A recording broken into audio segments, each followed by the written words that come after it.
Shalom, kita ketemu lagi di episode kali ini dengan topik pembahasan tentang Taman Eden pada episode yang kedua dari Taman Eden ini.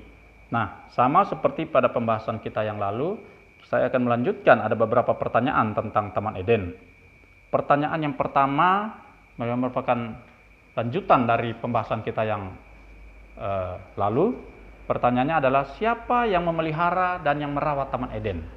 Nah, ada taman, ada banyak isinya, harus ada yang merawat. Siapa yang merawat?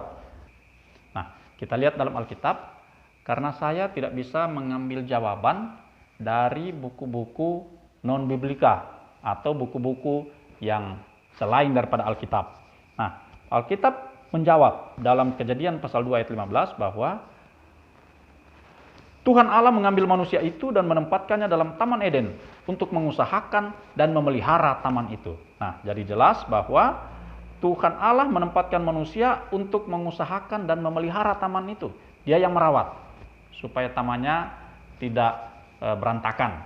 Jadi sistematis, cara kerja Tuhan sistematis, dia ciptakan dengan lengkap semua isi daripada Taman Eden dan ada yang merawat. Ada yang mengusahakan, ada yang memelihara.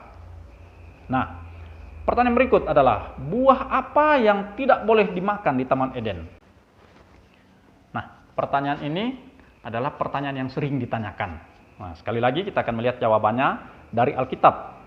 Dalam kitab Kejadian pasal 2 ayat 16. Lalu Tuhan Allah memberi perintah kepada manusia, semua pohon dalam taman ini boleh kau makan buahnya dengan bebas. Tetapi pohon pengetahuan tentang yang baik dan yang jahat itu, janganlah kau makan buahnya, sebab pada hari engkau memakannya, pastilah engkau mati. Nah, ternyata dalam Taman Eden ada pohon yang buahnya tidak boleh dimakan. Itu adalah pohon pengetahuan tentang yang baik dan yang jahat. Nah, pertanyaan berikutnya, siapa yang memberi nama kepada segala binatang dan kepada segala jenis burung yang ada di udara? Jawabannya ada dalam ayat yang ke-19 dan ayat yang ke-20. Lalu Tuhan Allah membentuk dari tanah segala binatang hutan dan segala burung di udara. Dibawanyalah semuanya kepada manusia itu untuk melihat bagaimana ia menamainya. Dan seperti nama yang diberikan manusia itu kepada tiap-tiap makhluk yang hidup, demikianlah nanti nama makhluk itu. Manusia itu memberi nama kepada segala ternak, kepada burung-burung di udara, dan kepada segala binatang di hutan. Tetapi baginya sendiri ia tidak menjumpai penolong yang sepadan dengan dia. Nah, dia jumpa dengan binatang, jumpa dengan burung, ketemu anjing, ketemu babi, ketemu sapi, ketemu gajah. Tidak ada yang sepadan dengan dia. Nah, oleh sebab itu,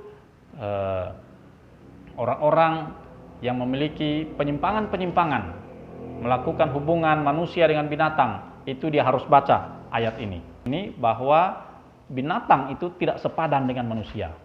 Pertanyaan berikutnya, sekarang kita sampai pada pertanyaan, siapa istrinya Adam? Nah, waktu Tuhan menciptakan itu kan baru Adam sendiri. Nah, sekarang Adam punya kawan nggak? Adam sudah punya istri nggak? Nah, kita akan baca ayatnya ya. Dari kitab Kejadian, pasal 2, ayat 21 sampai ayat yang ke-25. Lalu Tuhan Allah membuat manusia itu tidur nyenyak. Ketika ia tidur, Tuhan Allah mengambil salah satu rusuk daripadanya, lalu menutup tempat itu dengan daging. Rusuk yang diambil, ya, tulang rusuk. Untuk apa tulang rusuk itu? Dan dari rusuk yang diambil Tuhan Allah dari manusia itu, dibangunnyalah seorang perempuan. Lalu dibawanya kepada manusia itu. Lalu berkatalah manusia itu, "Sot, inilah dia, tulang dari tulangku, daging dari dagingku. Ia akan dinamai perempuan, sebab ia diambil dari laki-laki. Sebab itu, seorang laki-laki akan meninggalkan ayahnya dan ibunya dan bersatu dengan istrinya, sehingga keduanya menjadi satu daging." Nah, ternyata istri daripada Adam itu bukan dari mana-mana, tetapi bahan bakunya itu dari tulang rusuk daripada Adam sendiri. Nah, mengapa? Ya karena baru hari itu, pada waktu itu, baru Adam sendiri, manusia di bumi ini. Jadi Adam aja dibentuk dari debu tanah, seperti yang kita sudah pelajari sesi yang lalu. Nah, Adam itu tidak punya orang tua, tidak ada papa mamanya. Nah, dia baru hidup sendiri dalam taman itu. Lantas istrinya, Tuhan membuat Adam tidur, lalu seperti yang saya sudah bacakan tadi, bahwa Tuhan mengambil tulang rusuk dari Adam, dan dari tulang rusuk itu dibangunnya, dibentuknya, dijadikannya seorang perempuan. Oke, kita lanjut ya pada pertanyaan berikut. Siapa yang punya inisiatif mencarikan jodoh buat Adam? Nah, ini pesan bagi sahabat-sahabat saya, bagi anak-anak saya, bagi teman-teman saya. Nah, ayat ini sangat menghibur.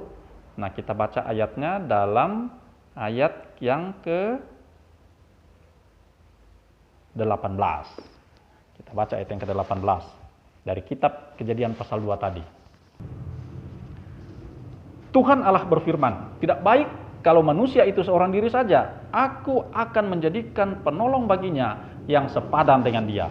Nah, saudara, ternyata jodoh itu yang punya inisiatif di awal itu adalah Tuhan Allah sendiri.